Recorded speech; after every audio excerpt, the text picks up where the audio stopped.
Baik, bismillahirrahmanirrahim. Assalamualaikum warahmatullahi wabarakatuh. Waalaikumsalam warahmatullahi wabarakatuh. Yang saya banggakan rekan-rekan Majelis Guru hebat SD Negeri 03 Minas Barat. Terima kasih atas waktunya yang telah diberikan kepada saya pada hari ini. Nah, rancangan proyek transformasi kepemimpinan. Jadi di sini saya ambil adalah transformasi budaya sekolah melalui kepemimpinan yang berfokus pada kualitas pembelajaran. Mengapa saya ambil judulnya itu? Karena saya lihat dari rapor mutu pendidikan kita. 58,03% itu menjadi 55,3%. Jadi presentasinya itu turun besar 2,73%. Nah, itulah yang akan saya angkat pada pertemuan hari ini. Ini latar belakang.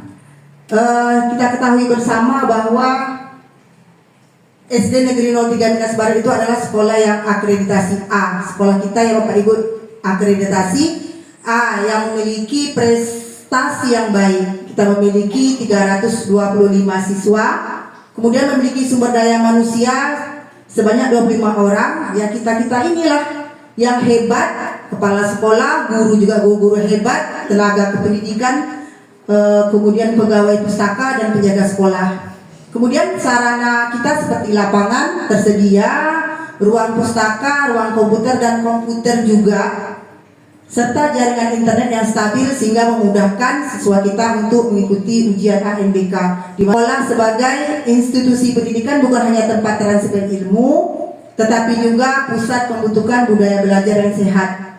Tantangan saat ini adalah rendahnya konsistensi kualitas pembelajaran akibat faktor budaya sekolah yang belum sepenuhnya mendukung inovasi, refleksi, kolaborasi, dan orientasi pada mutu. Nah, maka diperlukanlah transportasi budaya sekolah yang menekankan pembelajaran berkualitas, menyenangkan, relevan, dan tentunya pembelajaran itu berpusat kepada murid. Kemudian rumusan masalah.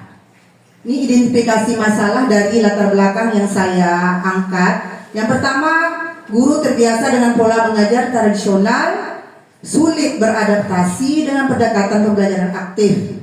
Kemudian yang kedua, kurangnya pembiasaan melakukan evaluasi diri dan perbaikan berkelanjutan. Yang ketiga, hubungan antara guru, siswa, dan orang tua belum sinergis dalam mendukung budaya belajar.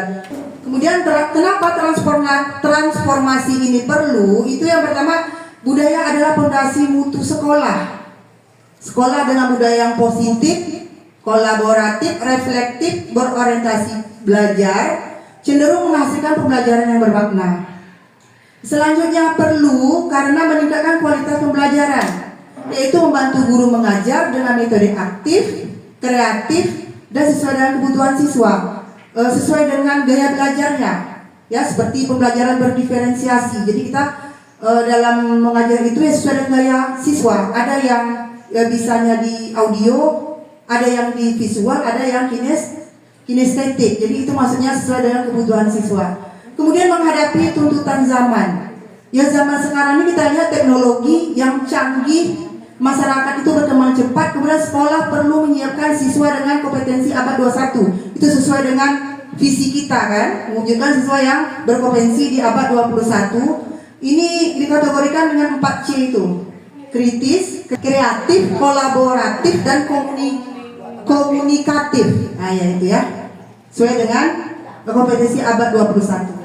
Kemudian tujuan proyek rancangan yang dirancang ini adalah yang pertama, membangun budaya sekolah, mendukung kualitas pembelajaran, kemudian menumbuhkan kolaborasi antar guru, siswa, dan orang tua dalam menciptakan suasana belajar yang positif, kemudian menguatkan praktik pembelajaran aktif, kreatif, kritis, dan berorientasi pada capaian kompetensi. Yang keempat, mendorong kepemimpinan pembelajaran, instruksional leadership dari kepala sekolah dan guru. Yang kelima, menjadikan sekolah sebagai komunitas belajar yang berkelanjutan. Sasaran proyek, ya, sasaran di sini adalah tentu guru. kita sebagai guru, kemudian objeknya tentu siswa kita, kemudian lingkungan sekolah dan budaya. Kalau budaya ini seperti kita terapkan yang 5S itu ya Bu ya, senyum, sapa, salam, sopan dan santun. Kemudian tentu ini tidak lepas dari orang tua dan komunitas kita, ini komunitas guru kreatif kita ya. Kemudian identifikasi isu strategis kepemimpinan. Yang pertama, visi dan arah perubahan. Kalau isunya di situ, belum semua pemimpin sekolah mampu merumuskan, mengkomunikasikan visi pembelajaran yang jelas, inisiatif dan dipahami oleh seluruh warga sekolah. Itu isu. Jadi strategis untuk mengatasi isu itu adalah kepemimpinan perlu menguatkan visi yang berpusat pada kualitas pembelajaran dan menjadikannya arah bersama. Terus yang kedua, budaya refleksi dan kolaborasi. Isunya praktik refleksi, lesson study atau peer coaching belum menjadi budaya. Guru masih bekerja sendiri-sendiri. Strategisnya adalah pemimpin perlu membangun ekosistem kolaboratif yang menumbuhkan kepercayaan, keterbukaan, dan inovasi. Nah, coaching ini sama seperti kita melaksanakan supervisi ya. Kemudian yang ketiga, keterlibatan stakeholder. Isu hubungan sekolah dengan orang tua dan komunitas masih bersifat seremonial. Jadi maksudnya hanya beberapa saja yang mendukung dalam pembelajaran. Kemudian strategis kepemimpinan sekolah harus mengembangkan model kemitraan yang nyata. Selanjutnya yang keempat, pengelolaan sumber daya. Isu terbatasnya sarana prasarana, pemanfaatan teknologi untuk mendukung pembelajaran berkualitas. Strategis yang akan dilakukan, pemimpin harus kreatif dalam optimalisasi sumber daya yang ada, mencari dukungan eksternal, mengarahkan investasi ke pembelajaran. Kemudian yang kelima, monitoring dan akuntabilitas. Isunya evaluasi pembelajaran sering bersifat administrasi, bukan untuk perbaikan kualitas. Strategis yang akan dilakukan adalah pemimpin perlu mengembangkan sistem monitoring yang berbasis data, refleksi, dan tindak lanjut nyata.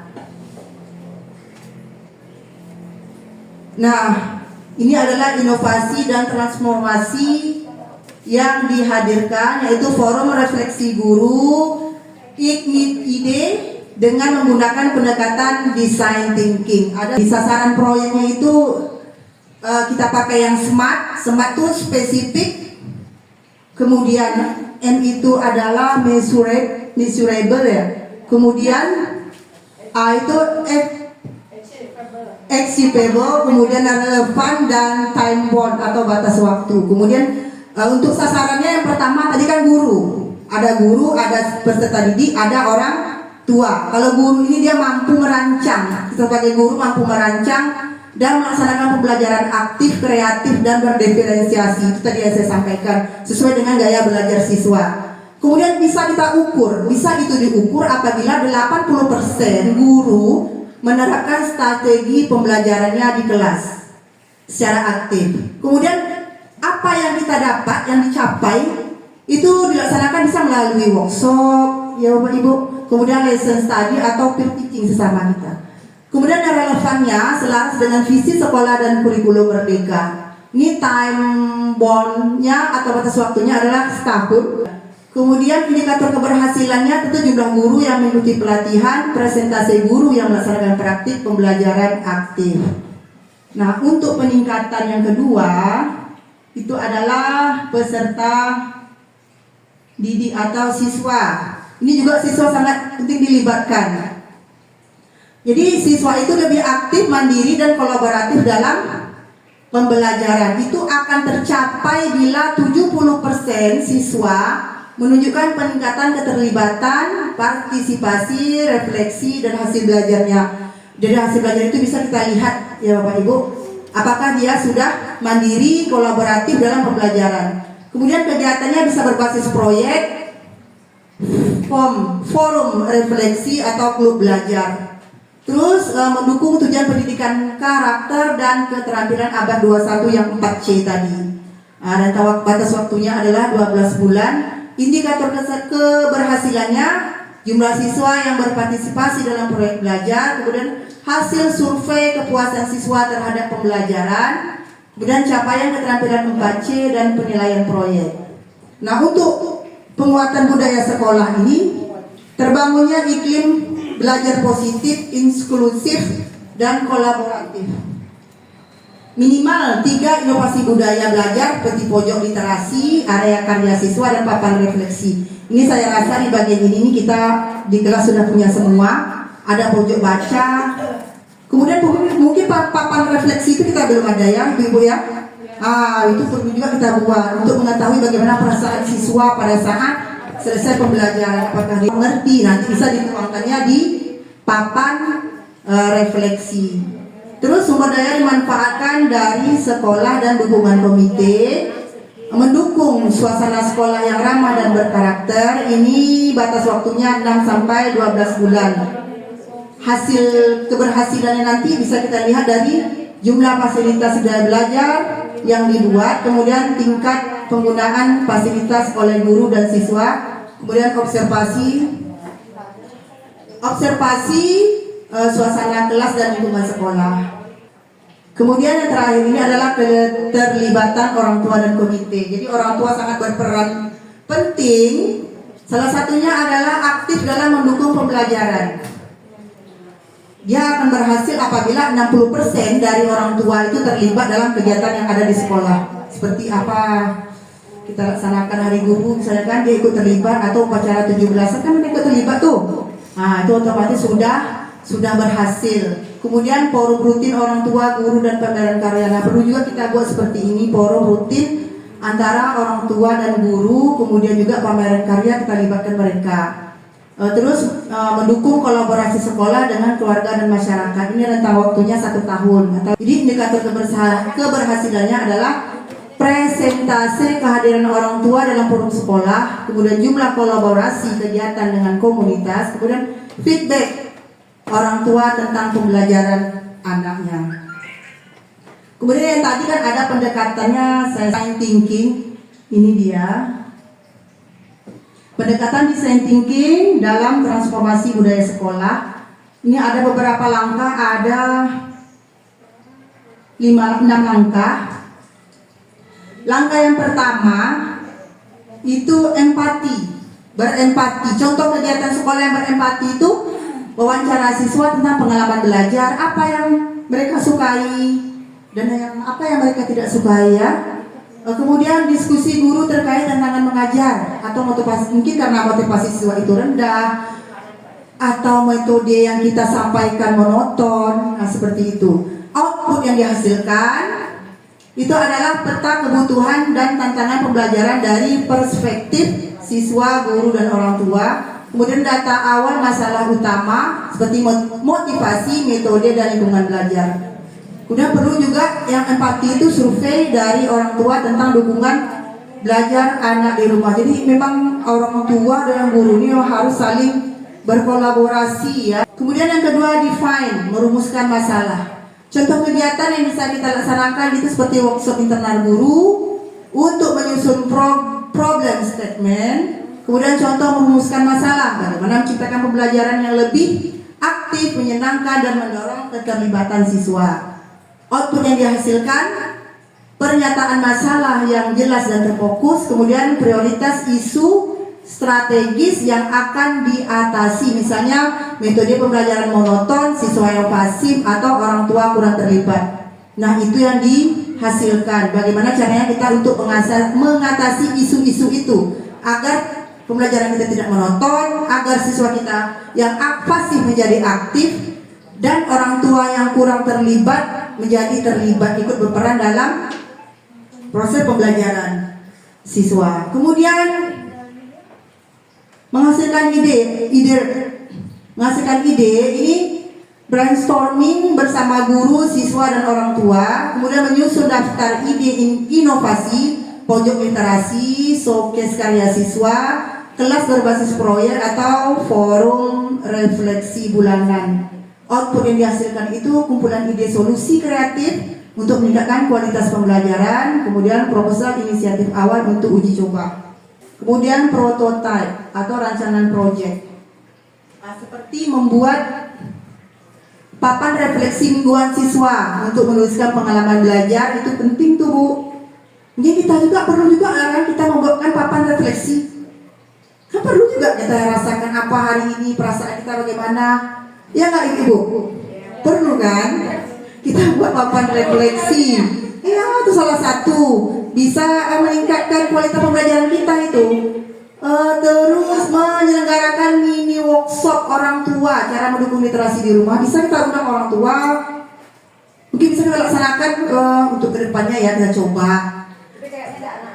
Iya, orang tua juga perlu gitu ya. Kemudian tentu yang diharapkan itu adalah kegiatan nyata, kelas proyek, papan refleksi, forum orang tua. Makanya di sekolah yang saya kunjungi, di situ memang disediakan satu ruangan tuh untuk orang tua. Nah, disitulah mereka sama-sama guru berkolaborasi dalam meningkatkan mutu pendidikan, tak lepas dari peran orang tua. Kemudian tes atau uji coba dan evaluasi, observasi keterlibatan siswa saat proyek berlangsung, kemudian survei kepuasan siswa dan guru setelah mencoba metode baru, terus forum refleksi guru, siswa, orang tua untuk memberi masukan. Contoh keberhasilannya data efektivitas inovasi, apa yang berhasil, apa yang perlu diperbaiki, kemudian bagaimana rekomendasi perbaikan untuk implementasi lebih luas. Mitra yang dilibatkan, mitra kita ini kan tentu ada yang dari internal, ada yang dari eksternal. Kalau internal itu tentu kepala sekolah yang pertama sekali, motor penggeraknya, dia sebagai penentu arahnya, dan teladan utama yang memberi contoh kepada kita. Kemudian guru dan tenaga pendidikan tak kalah pentingnya juga mitra internal tadi sebagai role model nilai budaya yang disiplin seperti integritas, kolaborasi di dalam kelas maupun di lingkungan sekolah. Kemudian tentu subjeknya adalah siswa. Bagaimana cara siswa ini kita lakukan pada penerapan budaya sekolah tercermin dari sikapnya, etika dan kebiasaan belajar mereka. Tentu komite, ini komite juga termasuk mitra internal sekolah kita. Dia merupakan jembatan komunikasi antara orang tua dan masyarakat serta pengawas independen jalannya program. Kalau yang mitra eksternal yang kita libatkan itu orang tua atau wali murid yang membangun kesinambungan budaya positif di rumah. Kemudian dinas pendidikan merupakan pembuat regulasi, fasilitator pelatihan dan pemberi dukungan kebijakan. Terus yang ketiga, organisasi masyarakat seperti tokoh agama, tokoh adat. Tentu dia berfungsi untuk memperkuat nilai karakter sesuai dengan konteks lokal. Terus dunia usaha atau industri yang membantu pembentukan budaya kerja, disiplin, dan terus pemerintah daerah yang mendukung sarana prasarana kebijakan lingkungan di sekitar sekolah yang kondusif. Sumber daya pendukung. Yang pertama adalah sumber daya manusia, kepala sekolah, guru, tendik, siswa, komite sekolah dan orang tua.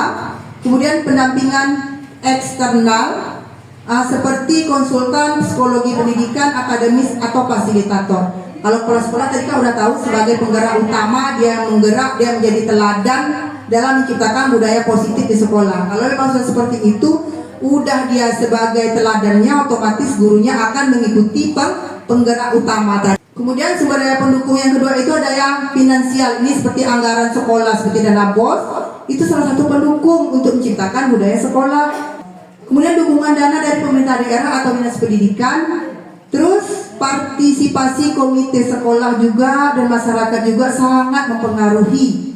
Kemudian yang ketiga sumber daya material dan infrastruktur. Kalau lingkungan fisik saya lihat di sekolah kita ini tergolong dalam sekolah yang lengkap saprasnya ya Pak Ibu.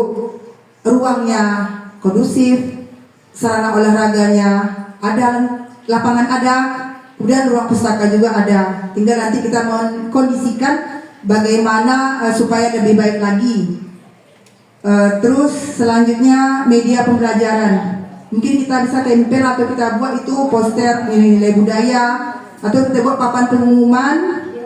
Terus teknologi ini termasuk di platform e-learning. bisa dengan aplikasi monitoring budaya sekolah, kemudian media sosial sekolah untuk dipublikasi praktik baik. Kalau media sosial sekolah kita tentu ada yang FB, IG, mungkin Bapak Ibu ya. Nah, itu salah satu faktor pendukung.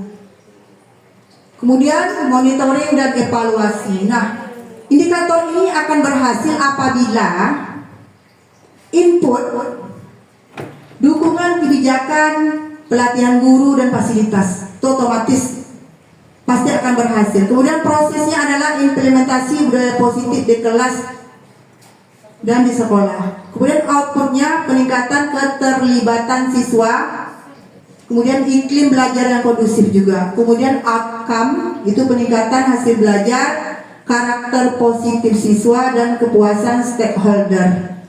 Hasil yang diharapkan tentu kita yang diharapkan lagi di Bapak Ibu konsisten dalam menerapkan pembelajaran aktif, kemudian siswa lebih disiplin, kolaboratif dan kreatif.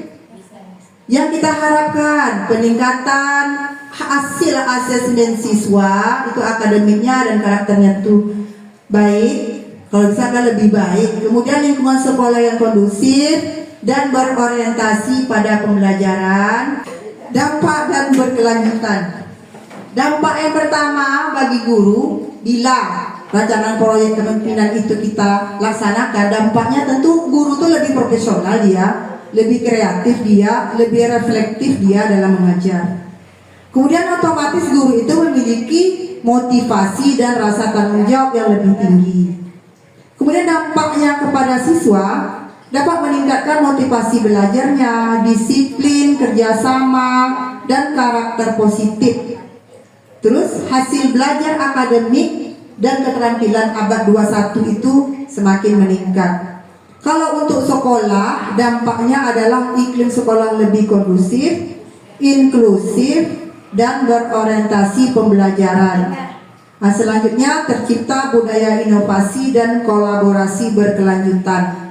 Nah, untuk stakeholder, orang tua dan masyarakat, tentu kepercayaan mereka dan partisipasi mereka lebih besar terhadap kita.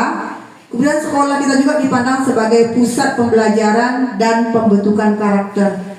Kemudian kalau dampak yang berkelanjutan, itu integrasi kebijakan, yakni budaya positif dimasukkan dalam visi, misi, aturan dan program sekolah. Pengembangan kapasitas yaitu melalui pelatihan guru dan kepala sekolah berkelanjutan.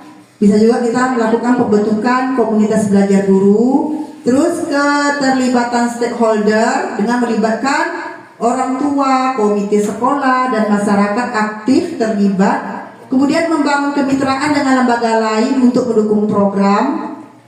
Selanjutnya monitoring dan evaluasi berkala. Nah, evaluasi ini bisa kita laksanakan, kita lakukan tiap semester atau per tahun. Terus yang terakhir,